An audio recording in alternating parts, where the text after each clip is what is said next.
Student, मैं आप लोगों को पढ़ा रही हूँ क्लास 9th की हिंदी।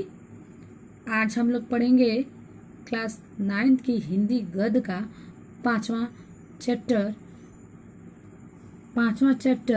स्मृति। पांचवा चैप्टर का नाम है स्मृति, जिसको लिखा है श्री राम शर्मा जी ने।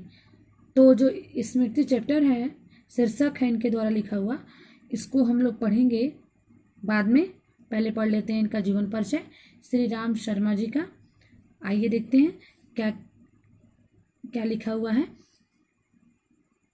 श्री राम शर्मा का जन्म उत्तर प्रदेश के मैनपुरी जनपद के किरथला ने मक्खनपुर के समीप, कहाँ है? किरथला मक्खनपुर के समीप है नामक गांव में 23 मार्च, कब? 23 मार्च सन 1892 ईस्वी को हुआ। इनका जन्म उत्तर प्रदेश के मैनपुरी जनपद के यानी जिले के किरथला यानी मक्खनपुर के समीप 23 मार्च 1892 ईस्वी में हुआ। इनकी प्रारंभिक शिक्षा मक्खनपुर के विद्यालय में हुई। कहाँ हुई? मक्खनपुर के विद्यालय में।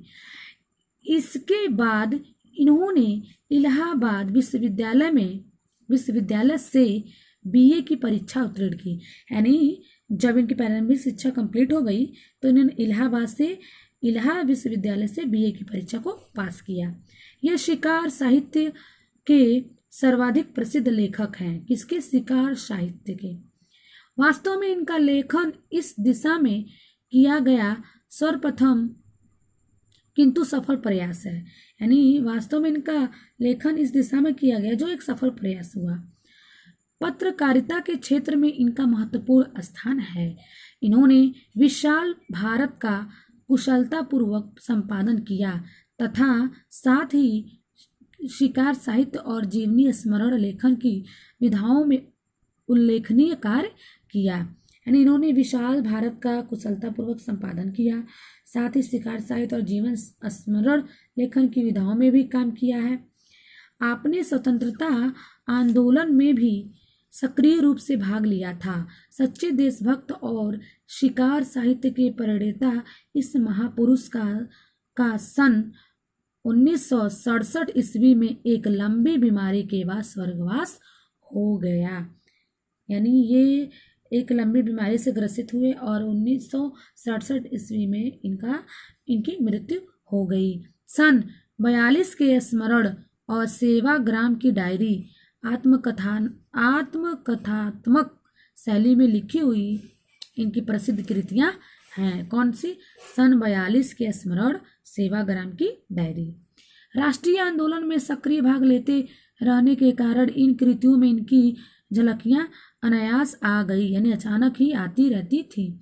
शिकार साहित्य से संबंधित लेखों में घटना विस्तार के साथ साथ पशुओं के मनोविज्ञान का सम्यक परिचय देते हुए इन्होंने उन्हें पर्याप्त रोचक बनाने में सफलता प्राप्त की है।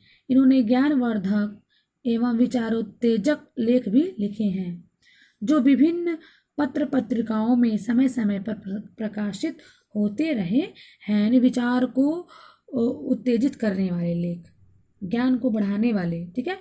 शर्मा जी की शिकार संबंधी प्रकाशित रचनाओं में शिकार, प्राणों का सौदा, बोलती प्रतिमा, जंगल के जीव विशेष रूप से उल्लेखनीय हैं। गंगा जी एवं नेताजी इनके द्वारा लिखित 2 जीवनियां हैं। कौन जीवनियां? गंगा जी और नेताजी।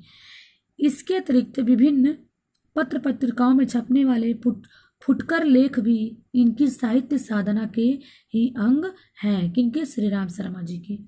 श्री राम शर्मा जी की भाषा सहज, सरल, बोधगम्य एवं प्रभावयुक्त है। भाषा की दृष्टि से इन्हें प्रेमचंद का निकटवर्ती लेखक माना जा सकता है। किसका? निकटवर्ती, प्रेमचंद जी के निकटवर्ती लेखक के रूप में।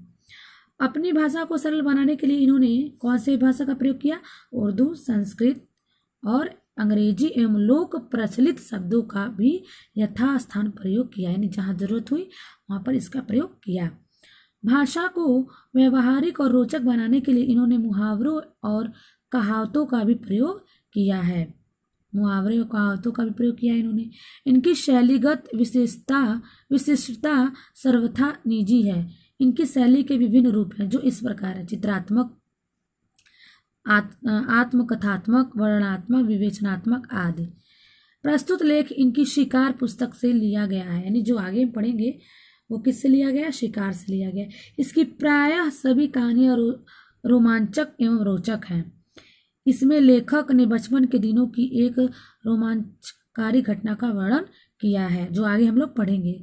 वर्णन इतना सजीव है कि पाठक का कुतूहल अंधत्व बना रहता है। बाल प्रकृति और बाल सुलभ चेष्टाओं का चित्रण स्मृति नामक इस शिकार कथा में विशेष रूप से दृष्टव्य होता है, यानी दिखाई देता है।